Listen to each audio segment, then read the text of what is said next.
All the leaves are brown and the skies are grey, and we're back for Season 2 of Somewhere to Believe In, the podcast brought to you by Greenbelt Festival.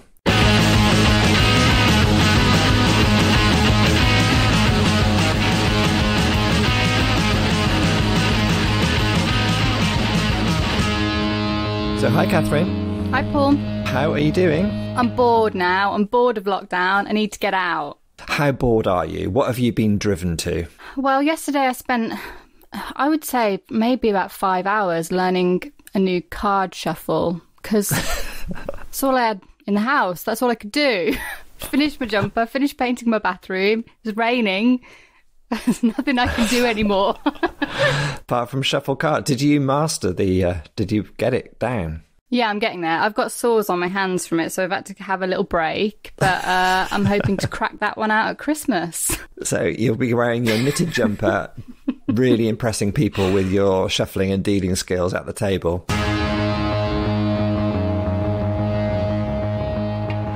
What a crazy year 2020 has been, and how brilliant is it that we were able to capture such a lot of it through these podcasts.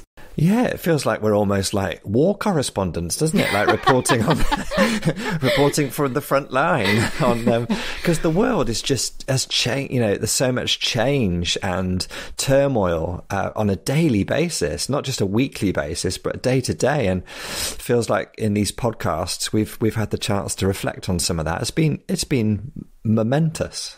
Yeah, and it's great that we will be able to look back and be able to listen to how things were going on a day-to-day basis and remember some of the things that we struggled with or how we were feeling in those moments. I think it's really important to remember that. Hopefully a year's time, we're going to feel quite different and the world might feel like a different place. I really hope it does.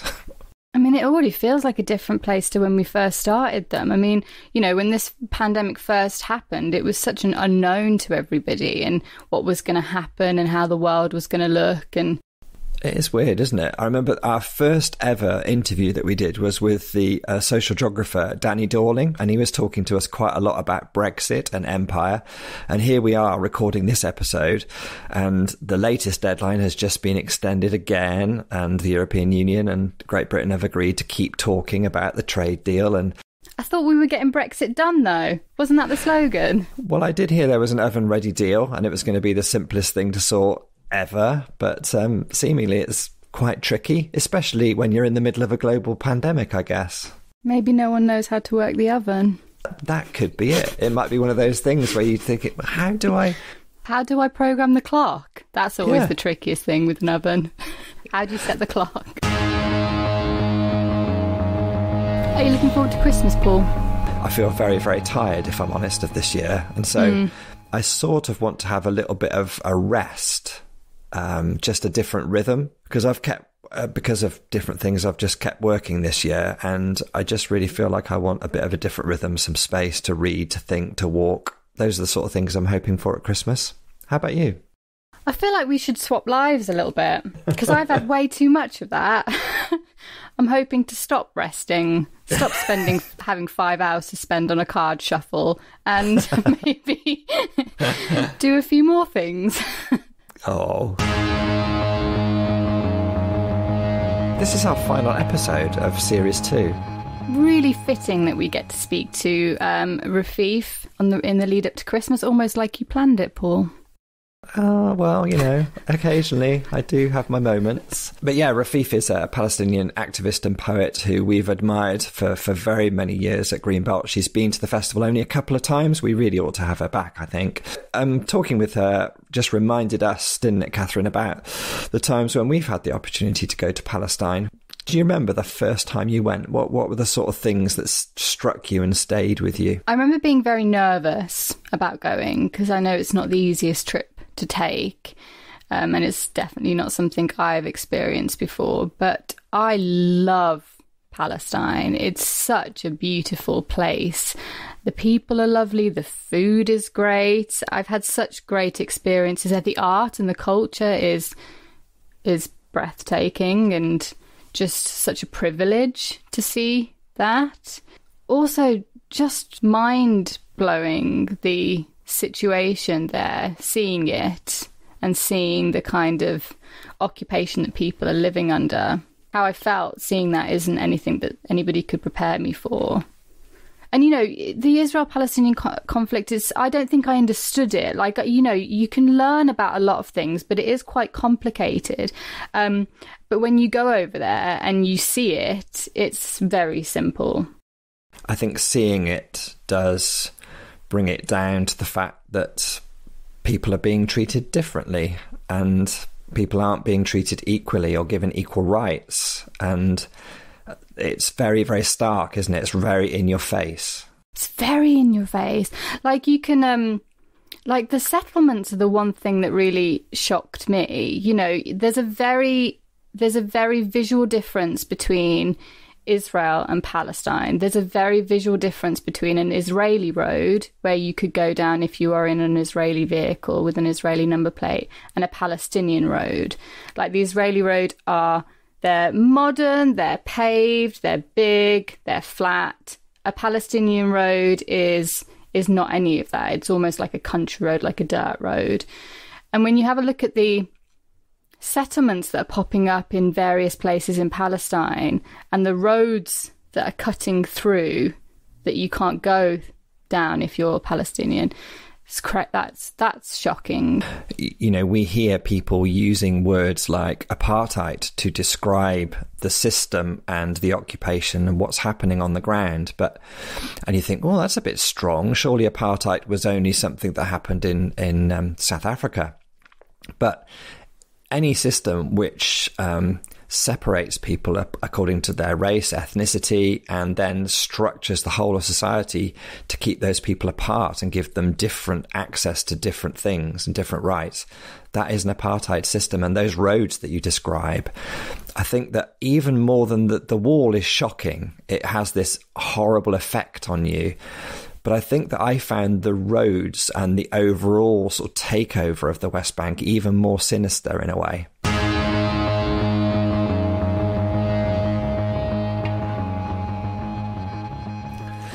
But like you were saying at the top, Catherine, despite all that militarism and aggression and occupation, denial of rights, what you came away with was just that love of the place and the people and the culture and the food.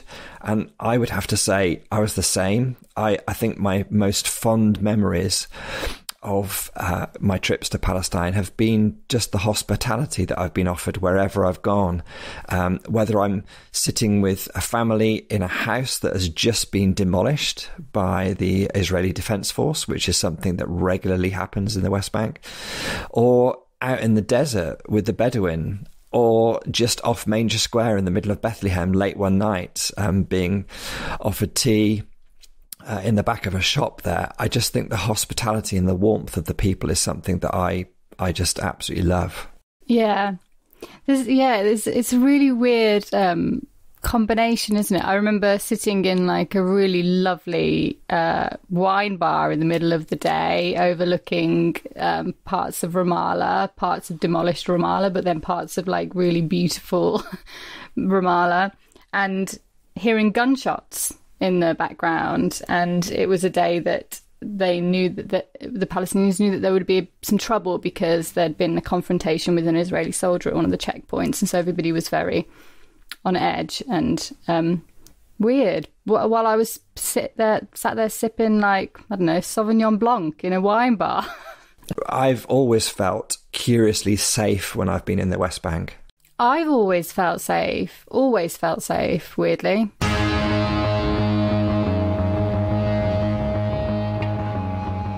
This podcast is coming out as part of our Made in Palestine Christmas series of events that we've produced during December. We hope you've enjoyed it.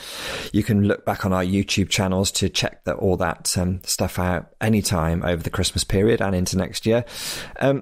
We just urge you, this Christmas time, whatever you're doing, very few of us, I guess, will be going to traditional large-scale carol concerts or anything, or carol services in our local churches. But we just encourage you to have a look behind the veneer of the Victorian sort of like image of Christmas that we have.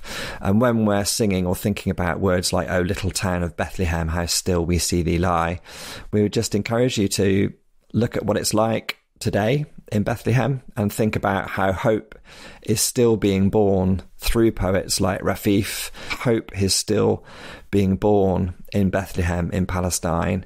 And that's what we wanted this little series of events to be about, really, is to celebrate the fact that despite everything, the Palestinians are still teaching us life.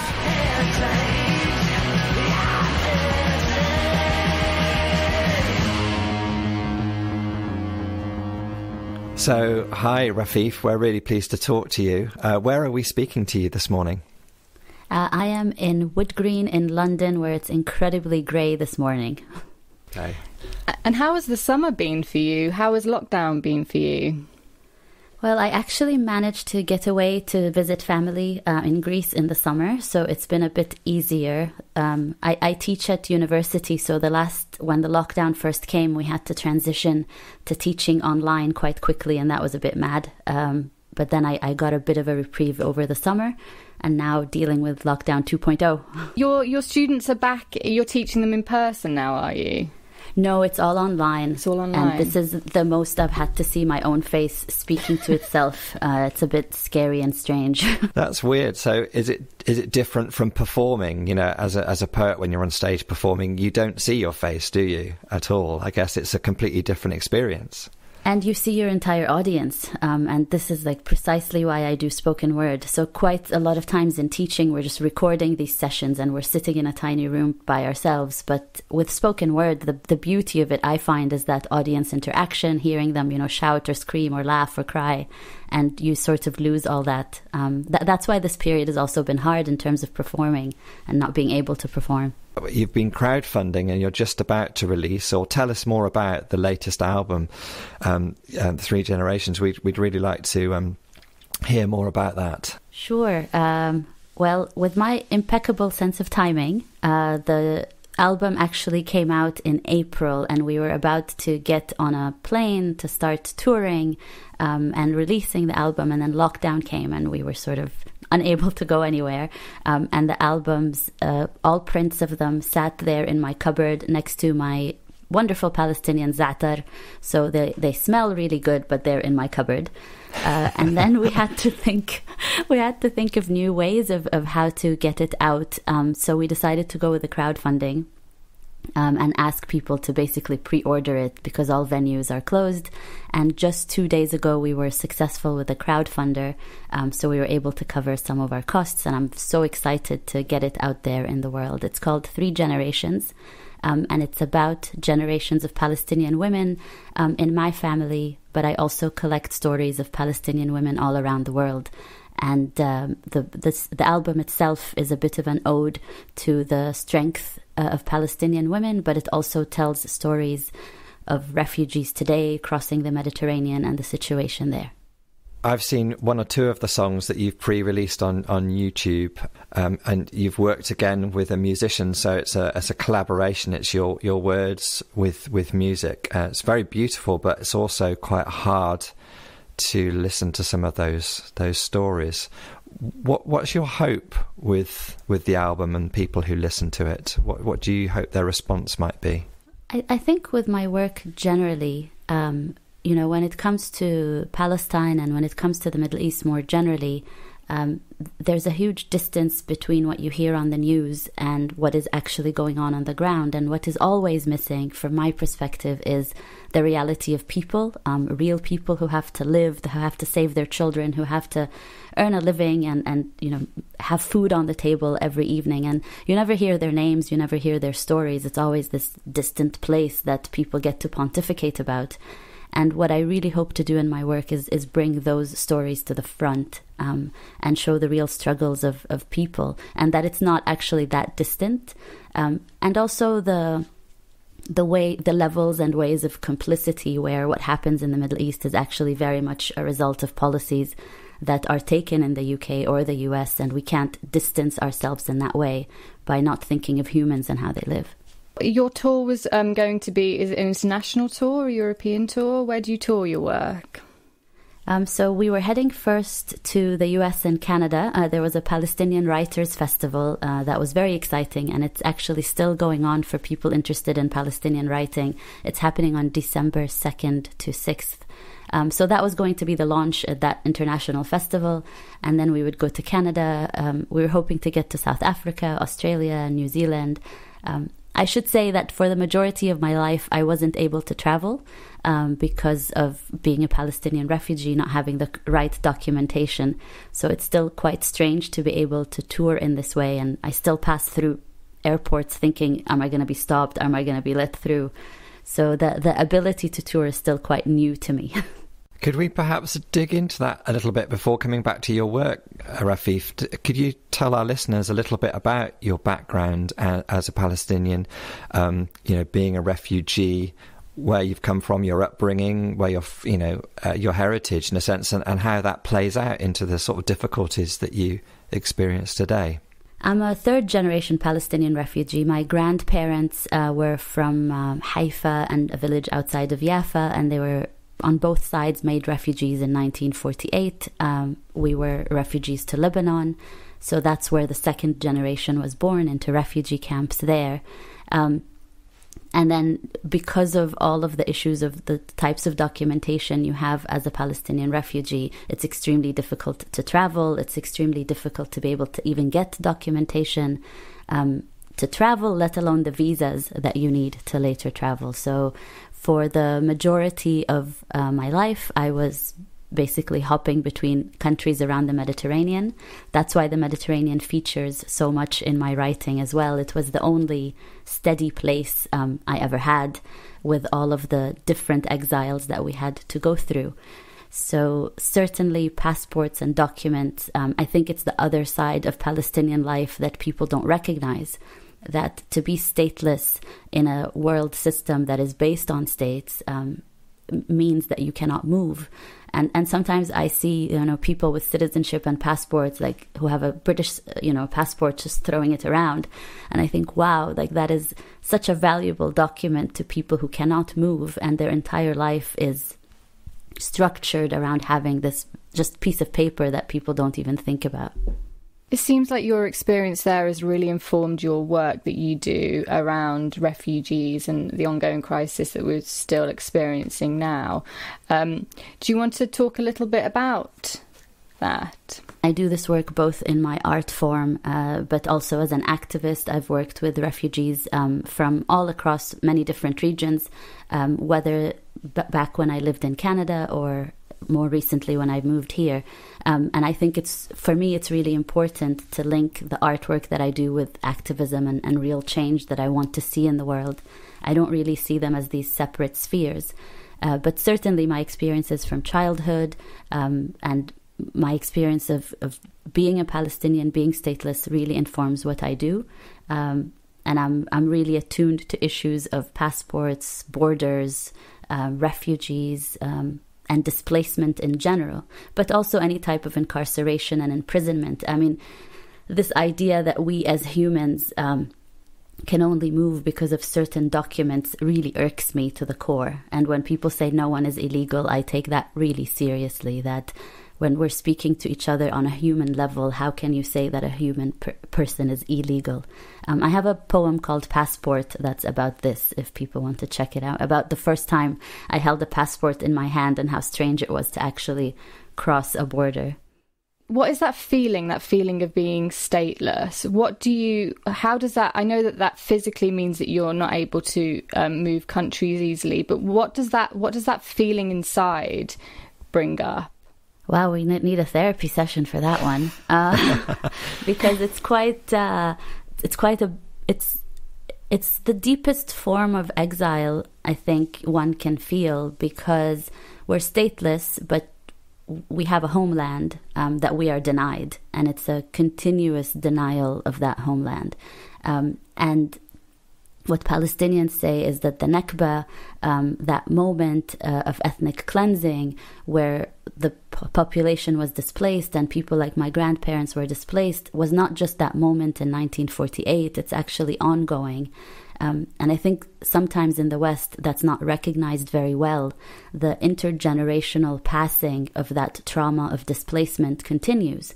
And on top of that, the illegal occupation of Palestinian lands continues, the horrors of the occupation, the wall that is built, the checkpoints, the illegal settlements, all that is continuing. So it's not like a moment that happened in the past and we can get over it. It's a continuous Nakba that we are living.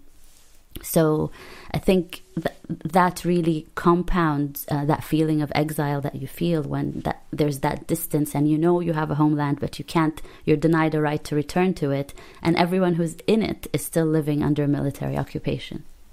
The way that the world organises itself around states is, I guess, in human history is a relatively recent phenomenon in some respects, isn't it? And it feels like you've got deep questions about whether that's actually a good way to organise the world. And I heard you say a phrase which really struck me about refugees, people don't cross borders, borders cross people. I just wonder, how would you organise the world? Or how do you think for us to be better humans with one another, could we organise things differently? I think anybody looking at the world today would have to say that we need to organize things differently. Not that there's just visions of it, but that it's become a necessity. When we look at issues of climate change, for example, that does not respect borders. The planet itself is telling us your ideas are silly. There are no borders. There's one atmosphere here and you're ruining it. And I think when the planet starts to speak to you in that way, you really have to stop and listen.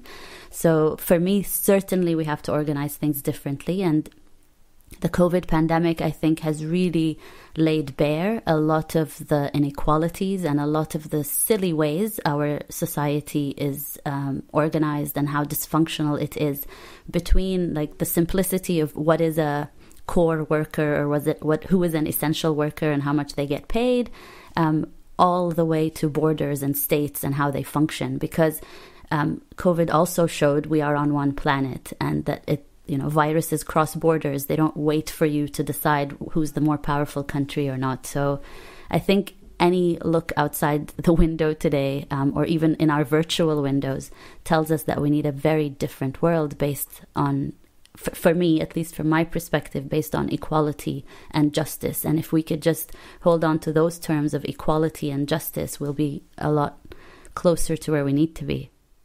Some of the artists in this series have said that change now won't come from politics, but obviously you teach politics. Do you think that it can still be used to change the current world situation that we've got going on? It depends what we mean by politics, and that is a very politics teacher kind of answer. I apologize.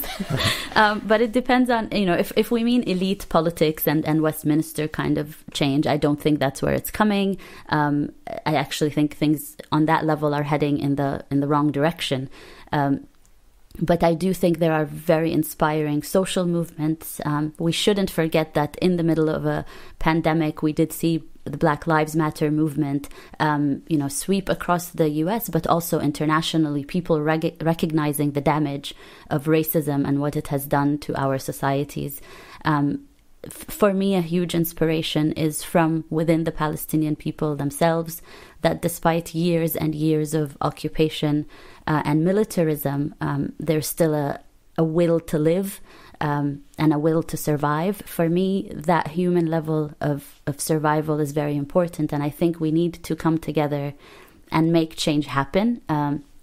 Sometimes, with art, we think my art will change the world on its own, and I hope it contributes, but I think there's a more engagement with art and more engaging art that could be put out there, especially in this moment. I think we need it. It's really odd because, you said that things like the Black Lives Matter movement, for you, that is politics. I've never seen it that way. I've seen politics as being the men in Westminster, the leaders in Westminster, that kind of traditional way of ruling. And it's really interesting to say to think that you think of politics as those social movements. Well, I think this is part of part of the point, right? Is that the word politics has been stripped from us, and we think that it's just these people we vote for once in a while, and they get to make the political decisions, and we're living this outside world. But everything is political. Every decision we make is a political one. And those social movements, eventually politics is about understanding power and making change. So if we want to understand how change is made, for me, those social movements are really at the heart of how we change things. And if you think about it, apartheid didn't end all by itself. It was South African people and people internationally ending apartheid in South Africa. So to me, that is the highest form of politics.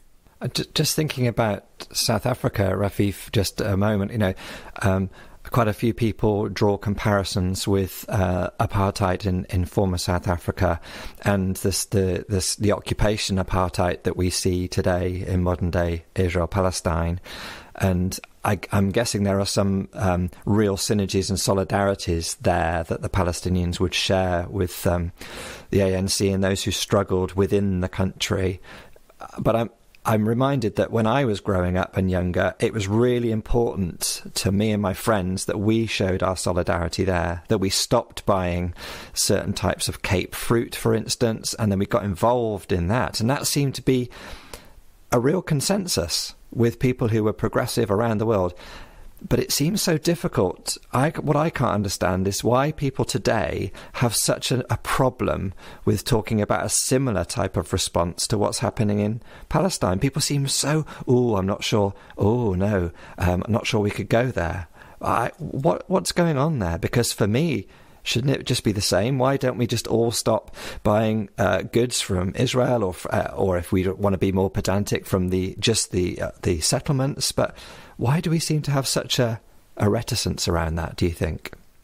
One of the best advice and sort of important lessons I learned early on when I started doing in the West Palestine solidarity type activism and building the boycotts movement was from a Canadian auto worker in the Auto Workers Union who had been central to the anti-apartheid struggle in South Africa.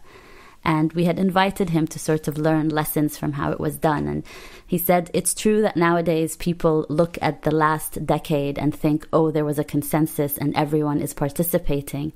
But they forget that in order to build that anti-apartheid movement, it actually took decades. And it really rung true to me how with movements we usually think of the end point. And today, everybody fancies themselves an anti-apartheid activist. When Theresa May went to South Africa, she was talking about it, although we know what the position of her party was at the time, in earlier times. So I think historically it takes a while to build consensus around movements, and it takes a lot of education and a lot of hard work. And if we're speaking about boycotts, particularly in the Palestinian context, it's actually quite a young movement, celebrating almost 10 years soon. So I think we've had a lot of successes compared to the age. But you're certainly right that there's a fear of tackling it. And I think the fear comes from a lot of lack of information and misinformation, that somehow if you speak about justice for Palestinians, you are being anti-Semitic, which of course you are not, because all you're talking about is that people should not be living under an illegal military occupation. There should not be soldiers with guns that are escorting children to go to their schools and harassing children when they're going to their school. It's quite a basic human right to be able to live free of occupation. And I think once we are able to break it down in that way and actually speak about the reality of what's happening in Palestine, it becomes a lot easier for people to make the connections and understand that boycotts, divestments, and sanctions are about not just the complicity, but holding responsibility for your own actions. Why would anybody want to be investing or buying from an illegal settlement that is harassing a community living around you? And why would you want to be defending that even? What kind of responses do you get for your work and your opinion and your view around that? Because I know that we have over the years received various different types of feedback about our stance. It's quite amazing because I do different types of things, and what poetry does is very different to giving a speech, for example, or to doing a PowerPoint presentation or to showing statistics. And I think that's one of the powers of art, I think, in social movements, and why when we think of social movements, we remember the posters and the songs, because those are the moments where we come together as collectives and think of hope, not just what you're against, but also what you're hoping for and the world you're trying to create. So there's two levels and of responses to my poetry, and I always have to remember and stress that I'm a writer writing in exile. So my audience is largely Palestinians in exile, or people who know very little about Palestine and are hearing it in this way for the first time. So on the Palestinian side, you know, my best moments are when there's Palestinians from the Nakba generation who say, you know, thank you for bringing that story to the stage. No one ever speaks about us. No one ever recognizes that what we went through, our story is hidden. And those moments always make me cry. On the other hand, there's the response of, we never thought about it this way in terms of real people or real names. And that's why I really care about giving people's real names in my poems and, you know, giving that real life that is often taken for granted. So that's the other kind of response. And there'll always be the negative responses because I'm talking about a subject that's, you know, people find politically controversial. But I've learned to deal with these my entire life. And one thing I was really struck with is, again, thinking about your work, Rafeef, right the way back from when at Greenbelt we first encountered you after your poem, We Teach Life, Sir, which obviously went, made a huge impact globally. There's this something you do, I'm sure, I don't know if it's a combination of conscious and intuitive, but you repeat a line again and again, and I'm struck with, it seems that's one of your key distinctives in your poetry, this repetition of a line, and as the listener you're left with that echoing around. Is that again connected with that remembering? We will look at this and we will remember. There's this repetition thing. What's going on there? So I actually speak my poems before I write them down on paper, and the process takes a really long time because I say them in my head for so long and repeat the lines, and then I put it down on paper. So it's more like songwriting than poetry writing, really, in that I think of the musicality of it and the lines that should echo for people. So some of it is just intuitive. It's a line that is right from the heart and I think needs to be repeated for the audience to sit with it. And it's partly that as well. I feel with the repetition, sometimes people need to sit with it a little bit, not to just let the poem come over you all at once very quickly, but to actually think through what is being said. So in some sense, sometimes it's intuitive, other times it's from that process of repeating it so many times that I start to hear what lines are just coming through more strongly. Do you perform your poetry in English, or do you ever perform it in Palestinian? Because I haven't been able to go back, I perform mostly in English. And this was very strange because English is my second language. I used to make a lot of mistakes, and that's why I actually was very afraid of performing on stage, and I made very bad mistakes that, like, tourist and terrorist, which as an Arab you shouldn't be making, and I mixed my B's and my P's, which again can lead to a lot of trouble with words like crab. So I was very afraid of performing in English, and it took quite some time to get the courage out to be able to perform in English. But because I'm performing mostly in the West, I want the power of spoken word is to be able to communicate with audiences. So I'm mostly performing in English. And you said there that you haven't been able to go back to Palestine. Oh, I've never been able to go. As Palestinian refugees, we're all denied the right of return. So we cannot go back. And my grandparents died in refugee camps thinking they were going to return, but didn't have the ability to return either. But hopefully, inshallah, one day every last one of the refugees will return.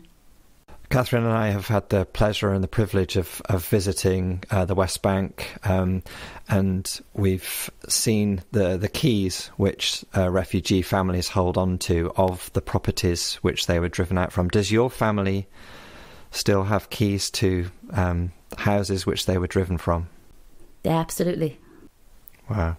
One thing that really struck me when I was over in Bethlehem is, and I guess it's that thing you were saying about humanizing the situation, or like looking at those elements of this situation as not just a political situation. And one of the things that really affected me was seeing the wall, how that wall made me feel.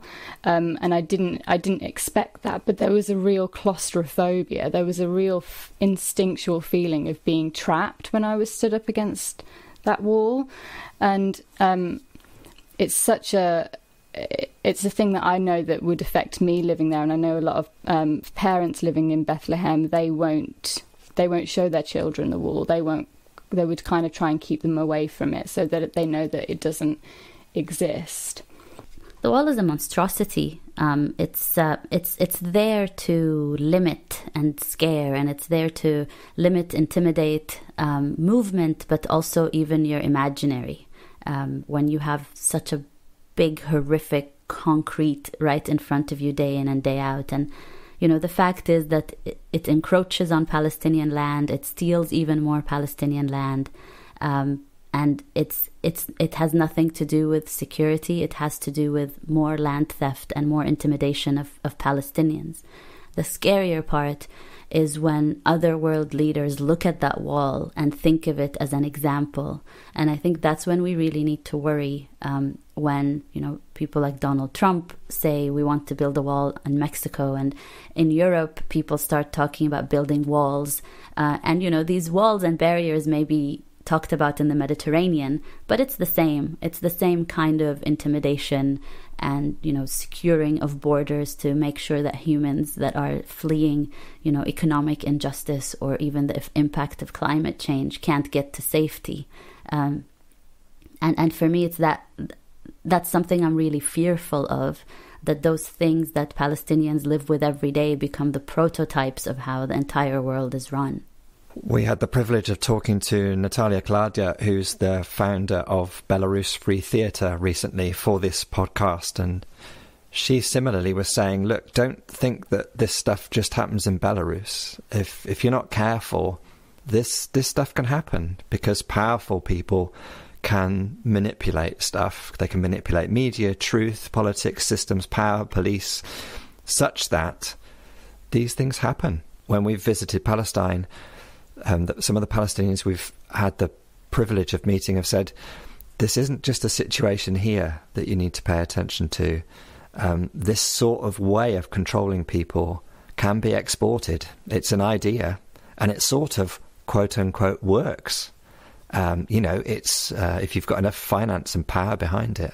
And that really scares me. And you feel that too, do you, Rafeef? Oh, absolutely. And I think there's levels of complicity that we can really draw out. I mean, there are companies that profit off of building that wall. Like G4S, for example. We see G4S vans all over London and all over this country, and people think of it, oh, it's just another security company or finance company.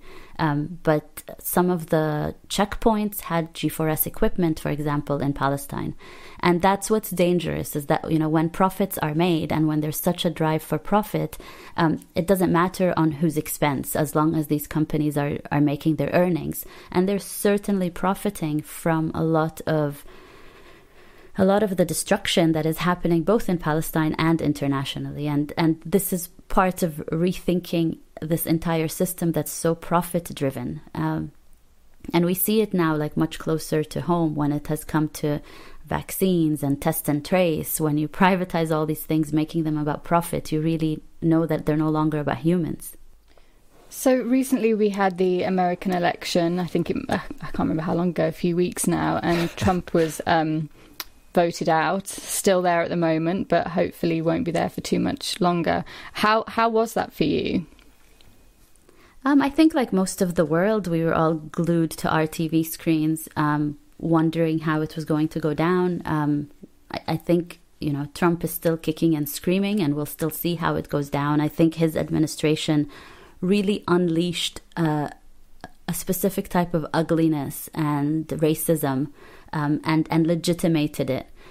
Having said that, I think it's important to think of him as somebody who unleashed this pre-existing racism that was already there, lurking right underneath the surface. And for me, as somebody from the Middle East region, I think we need to tie this type of racism to militarism, and how Arabs and Muslims have been constructed, and how the wars that take shape in the Middle East are always constructed by dehumanizing and demonizing Palestinians, Arabs and Muslims. So that connection between racism and militarism is really at the top of my mind. And he was able to unleash it in very, very clear ways. All three of us here on this conversation would feel a huge psychic relief in a way that we know that Donald Trump will be out of the White House relatively soon. I mean, we're pained by the fact that it was sort of like, it seemed incendiary and provocative and deliberate, some of his actions, particularly in Israel, Palestine and the Middle East more generally. Moving the embassy back to Jerusalem, saying that, the Jerusalem is the undisputed capital of Israel, etc. And then even today, as we speak, it's touted that Mike Pompeo, his Secretary of State, is going to actually visit an illegal settlement today. I mean, what does that say about international justice or a sense of internationalism? No, and the dangerous part is also that even though he's on his way out, how many people still voted for him despite everything that he said, like the sexism, the xenophobia, the racism, despite all of that. And I think this is like a space we really have to watch, because there may be reincarnations of Trump, not the figure, but this movement that he's helped to really unleash is not going away anytime soon. In terms of Palestine, it's been horrific. He completely turned international law on its head, completely disregarded Palestinian rights. The so-called deal of the century was essentially what a nasty landlord would do to people they want to evict. You cut off their water, you cut off their supplies, and you force them to leave. And the idea of the deal of the century was, we're going to starve Palestinians into submission. We're going to cut funding to the United Nations Relief and Works Agency to stop support for refugees. We're going to cut funding to the Palestinian Authority so, teachers and employees and healthcare workers can't get paid. And once they're strangulated, economically strangulated in that way, then they will capitulate and agree to any deal that didn't give them any form of statehood, self-determination, or independence, but simply gave them a little bit of autonomy. And, maybe the Palestinian Authority could collect garbage, for example. And that was just unacceptable. That kind of economic strangulation did not work. But you really see the workings of an international system that's, when you boil it down, it's based on bullying. It's based on bullying a population into submission. And the Palestinian people simply refused. But this is not to say, just on that final note, this is not to say that the damage is not really severe. Like when we speak especially about cuts to the United Nations Relief and Works Agency, I've seen healthcare workers having to decide between giving children hearing aids or giving them casts for broken limbs. That's what it means when you defund organizations that are helping in such a dire situation. If we're speaking about the Gaza Strip, we have a humanitarian disaster taking place with the siege that's ongoing. So when we talk about economic strangulation, we are also again speaking about people's daily lives just being able to survive. And in Gaza, it's really getting to the point where the very fabric of society is being affected. Suicide rates are going up, which was unheard of before. It's really aimed at a destruction of the very fabric of society, what we are seeing. And it's to the credit of the Palestinian people that we've been able to survive it this long, but I don't think people should have any illusions about what this process is. And how has the situation in Gaza been affected by the pandemic? Yes, it's very scary, actually. We're all watching the numbers in Gaza. There were lockdowns very early on. The trouble is, through decades of de-development, the actual health system and medical system in Gaza itself is near collapse because of lack of equipment going in, lack of any investment, lack of growth.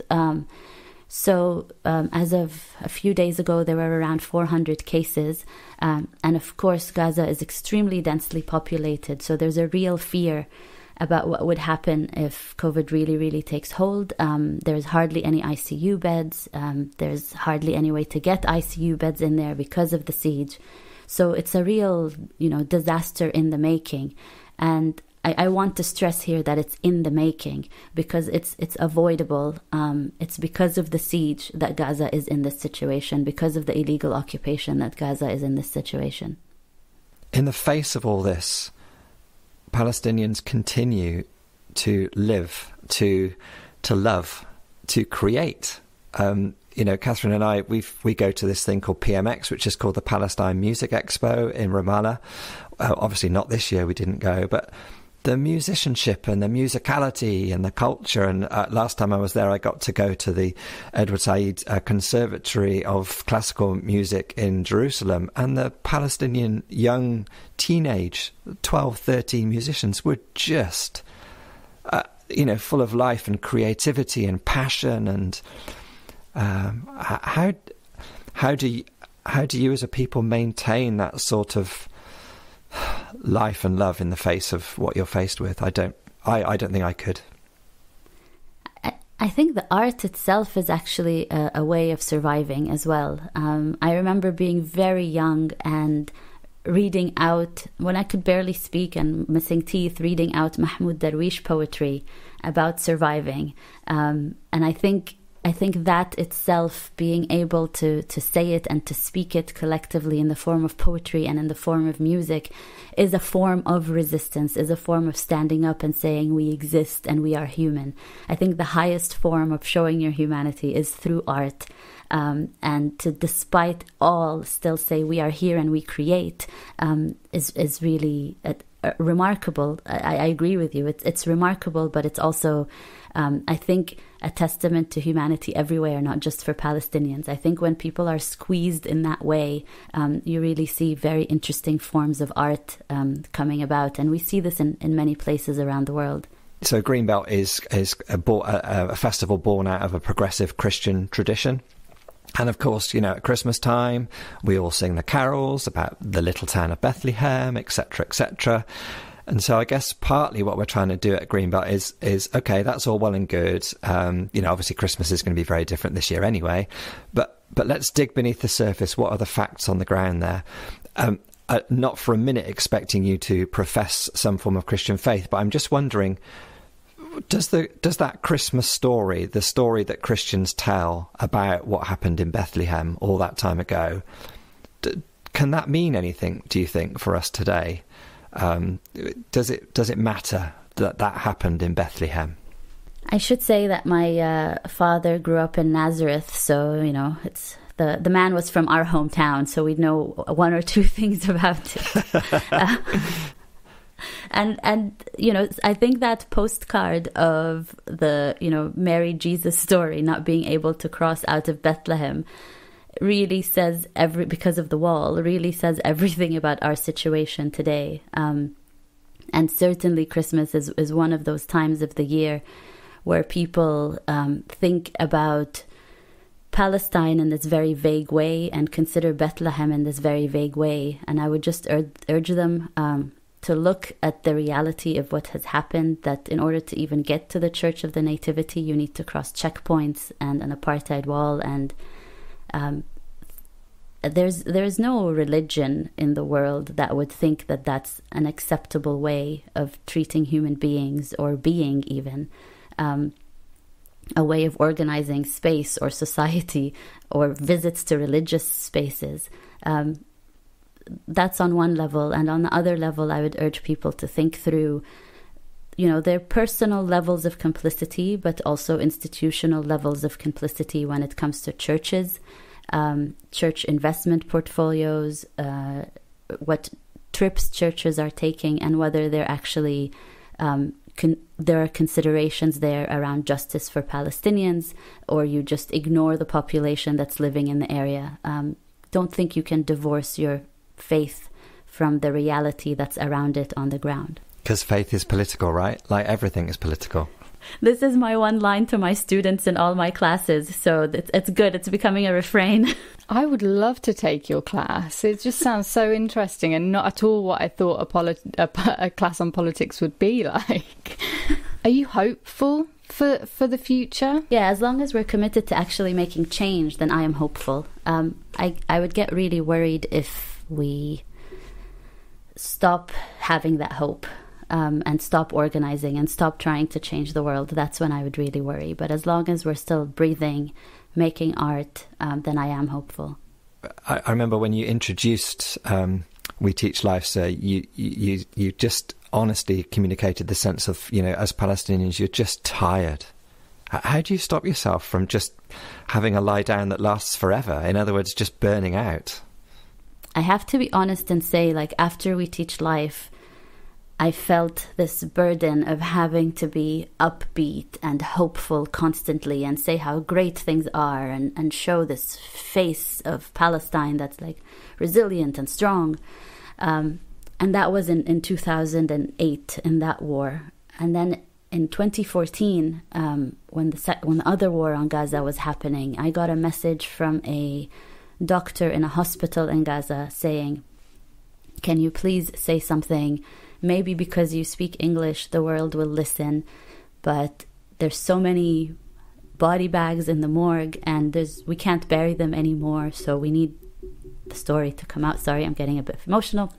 And in that moment, I had to collapse and write something different. And I wrote a poem called If My Words, because I felt like my words aren't stopping the bombs. My words aren't doing anything.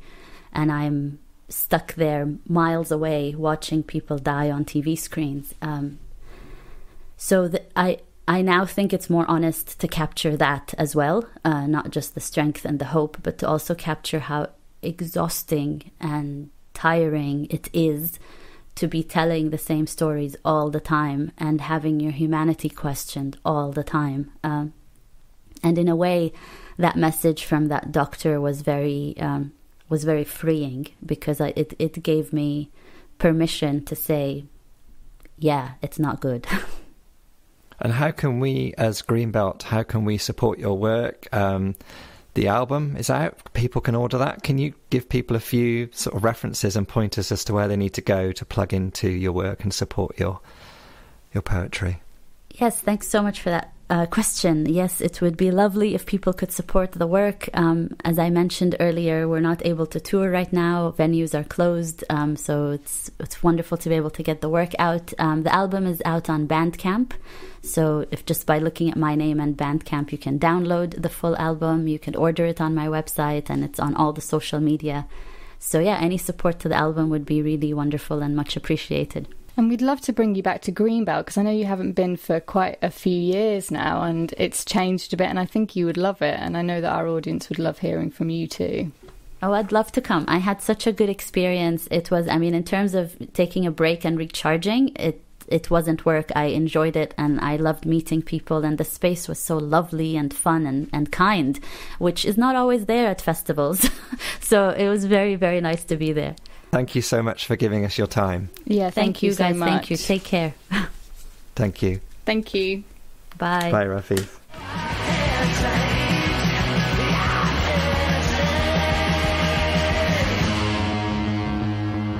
So I've always wanted to talk to Rafeef and get to know her a little bit better, and she didn't disappoint. She was fascinating. She talks a lot about the idea of how nobody can be illegal, And the idea of how we've built our system around different borders is something that we need to look at and is clearly not working. And also how difficult it is for her to move around, how difficult it is for somebody that doesn't just have a passport or doesn't have is stateless. I think she talks about herself. Yeah, there was tons in there, wasn't there, around all of those huge issues. And it does strike me that, you know, given what we've just lived through this year and the pandemic, you know, the pandemic is a virus is no respecter of borders. Climate change is no respecter of borders.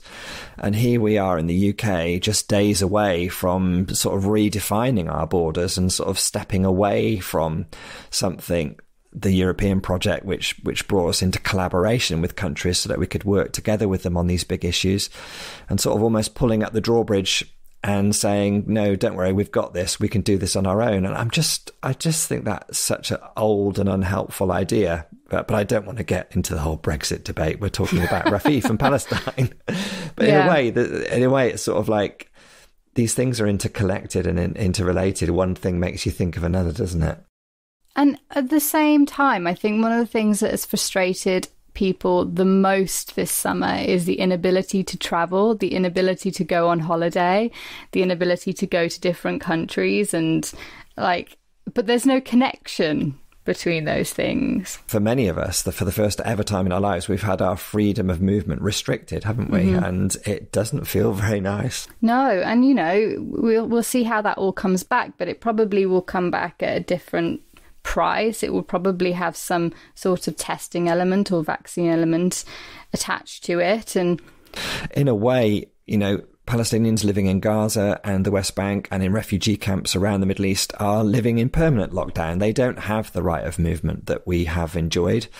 And, you know, this is a way of life that they live with: checkpoints, challenges, presenting papers. Perhaps it's a way of life that, in a very, very small sense, we are experiencing as well. Perhaps that might help us with what Roman was talking to us about on the podcast back in the summer. It might help us be more empathetic towards the Palestinians.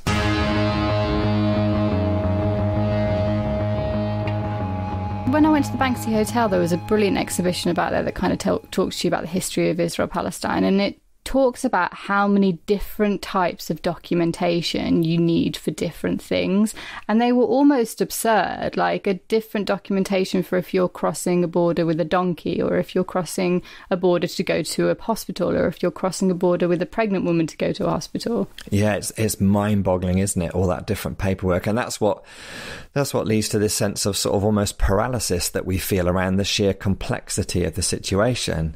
It seems like purposefully quite complicated to me, but this is all part of the occupation, is part of the control, is to make it so administratively complicated that it feels that you're never going to get out of it. You know, everywhere you turn, there's another rule. It's weird because that really came out to me when I was in Palestine. You know, like whenever anybody thinks about the situation in Israel-Palestine or any kind of conflict, they think about the violence that people like that is surrounding those conflicts. And I never really understood about the psychological stuff that's living in that situation brings, like that psychological torture, that psychological violence. Like to me, that was shocking, and in a lot of ways is to me more of an abuse on humanity. Yeah, because whereas violence and sort of outbreaks and skirmishes will only be you know, here and there, perhaps on the Friday marches, or, you know, every now and again, the sort of systems that hold you in place are continuous, they're perpetual, they are unavoidable, they are every day, they're every hour. And I was struck by something that Rafeef said to us. She said that it's like the Nakba happened in 1948, but it's a continuous Nakba. It's still, that Nakba means catastrophe in Palestinian. It's continuous. It is still happening today. And I was thinking, wow, how do you live with that level of trauma? And I feel like we might have had a little taste about what living under a stressful environment could be like, because we've done it now in our own way, in a, you know, not the same way, but we have been living with something hanging over us now for months, that stress, that uncertainty, that restriction.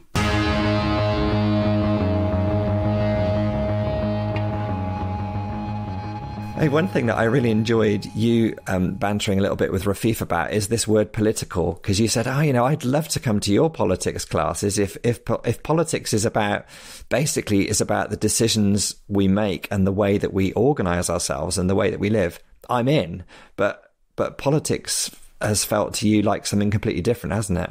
Yeah, I never knew that that's what politics was. And yeah, I would love to go to a class of hers. Like, I think she described it now as in our way, our idea of politics is like an elite politics. And it's almost like politics has been stripped from us.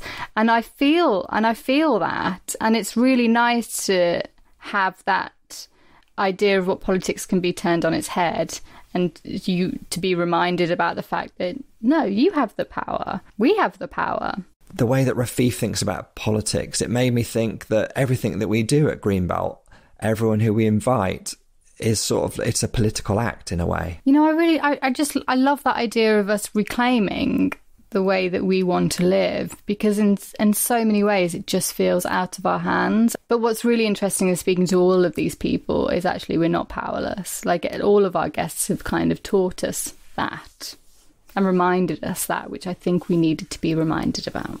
Yeah, I think we did. And Rafeef and many of our guests have also said, the role of art in these movements and in these protests is absolutely essential. And I think Rafeef says that, art helps you go beyond what you stand against and helps you to start to express what you're for, what you want, what you hope for, what you envision. And I think at one point she said, it's the things you remember from movements and protests are the placards, are the songs, are the poems. Those are the things that last the test of time. And I thought, yeah, you are absolutely right. So art plays such an important part in this politics. Yeah. She talks about that, about how art can help us imagine a future and can give us hope to get to that future. And that's a theme that has come up in a number of different podcasts. It's really important. It's not just about looking at the here and now. Like, what is the future that we want to create? Because if we don't have that idea of a future, how do we get there? And art can help us imagine that.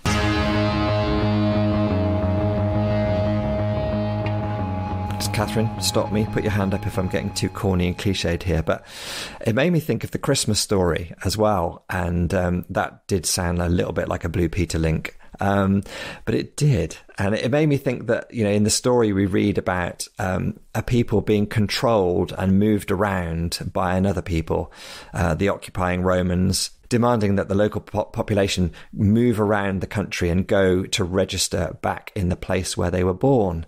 And so just as Mary was about to give birth to Jesus, she's required to move with Joseph all the way from the north of the country, down to the middle of the country to Bethlehem to register, because that's where Joseph was from. And it just struck me there are so many similarities about the way that people are controlled and told to move and told they can't go somewhere, but they must go somewhere else. And I thought, what's new under the sun? It's just the same. It's weird how a lot of that is taken out of the Christmas story. Like, the Christmas story is such a part of, like, such a mainstream story that we all know around Christmas. It's almost like Disney-fied. Like, there's so much of that story that is actually left out. But it's a brutal story. It's a story of people being displaced. Yeah, so much of it is just cultural and assumed, and we think we know it. And I was having a conversation with the poet and theologian Podro Gutuama, and he was talking about the way we just overlook and we misread what it actually says in those gospel accounts, in the stories that we have. Layer upon layer gets added to this story, and we just assume, oh yeah, that's the way it happened. But did it?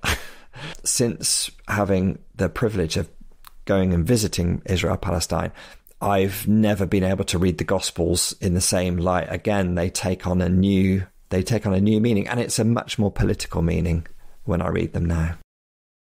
Do you think that Christmas story was intentionally quite political? Well, as Rafeef would say, everything is political, Catherine. But I think there is something about the fact that, you know, whether or not you believe it or not, why would, you know, God, who presumably, if he's God or she's God, can do anything, why choose to sort of come and be closer to us in that sort of precarious situation? Why don't you just sort of like do something a lot more easy, simple, straightforward, powerful, and once and for all? Why are you born into a people who are occupied, who are dominated by a military force, the most powerful military force in the world at the time? And yeah, be born into a situation that very soon after you're born, you're in fear of your life and you have to flee to Egypt for safety. Yeah, why would you do that? I think, yeah, I mean, I'm a believer, and I have to say that for me, that does speak to me about the fact that God is with us. God is in these situations where humanity is denied. That is where God is most. Because, you know, some people, like, their way of maybe not connecting with things that are happening in other countries is just to kind of say, oh, that's things happening over there, and that doesn't affect my life. But we've seen how ideas can be exported, and that idea of the wall in Bethlehem, we've seen that over the last, 4 years with Trump's administration. Yeah, ideas can be exported, can't they? I think we've heard that time and time again on this podcast. I think most particularly when we were talking with Natalia from Belarus Free Theatre, she was saying, look, don't just think that these things happen somewhere else. If they can happen anywhere. Quite scary. It is scary. It's really important, though, because it's almost, if you let that happen to somebody, that can happen to you. Like, if you let those behaviours go, then you're almost letting those behaviours happen to you.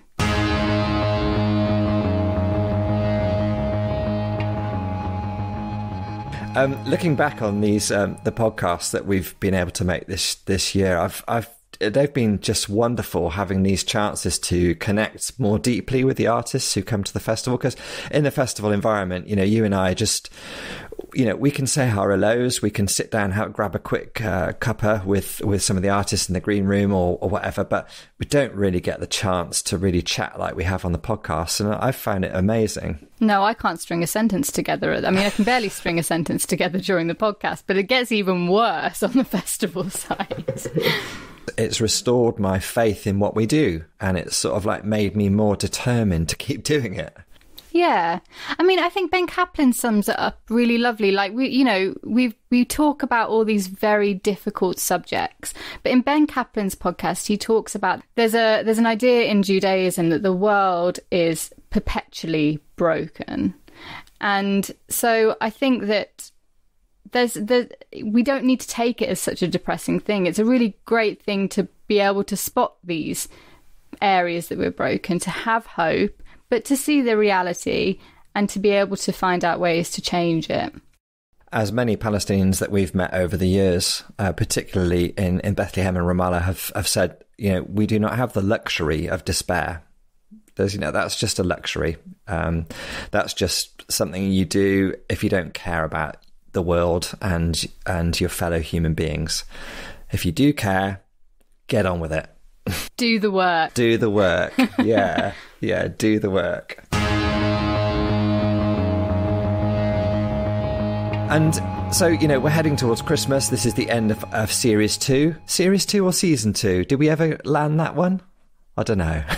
Potato, patata. Yeah, tomato, Patata. tomato. Is Patata. that what it is? You say potato, I say potato.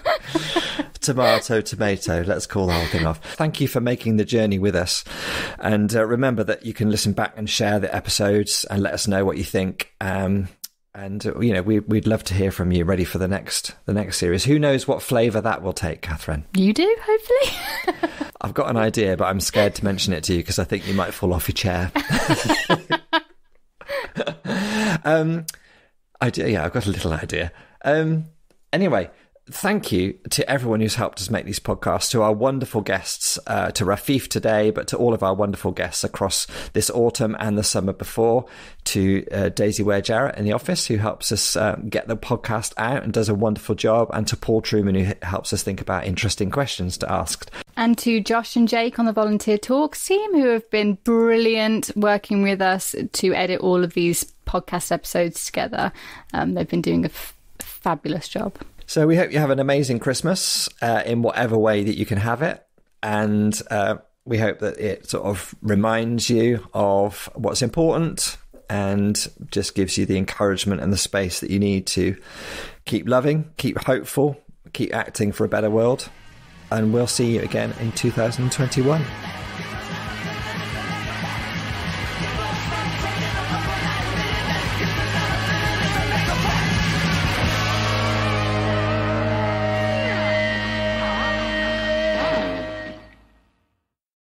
Are you looking forward to Christmas, Paul? Well, what am I allowed to say, Catherine?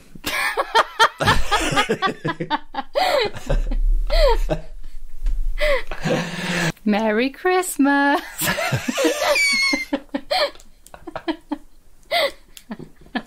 Oh, my word. Yeah, it does feel a bit like that, doesn't it? I've got high hopes for 2021, Paul. But my bar is definitely lowered this year, so my high hopes are different. I've got to dig in a bit here, Catherine. I mean, your high hopes, how connected to knitting are they? How are they? Because while we've been recording this podcast, there was a ring at your doorbell, and you went to the door and you came back and said, "That's my latest knitting project sorted out. I want to know more." I bought another jumper before I finished the last jumper, so I probably wouldn't have done that now that I know how the last jumper turned out. But I mean, I hope that my future doesn't involve knitting, to be honest. I hope that it involves socialising. I hope that it might involve going to the pub and seeing humans and friends and being able to hug people. That's what a brilliant 2021 could be. Maybe a bit of travel. I don't know, Catherine. I think you need to keep your hand in at the knitting because, you know, even if we can get out and about, I can see you leading a workshop in the studio at Greenbelt next year. A knitting workshop. Led by Catherine Goodenough, Programme Manager.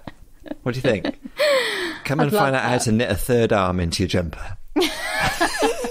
Without even trying.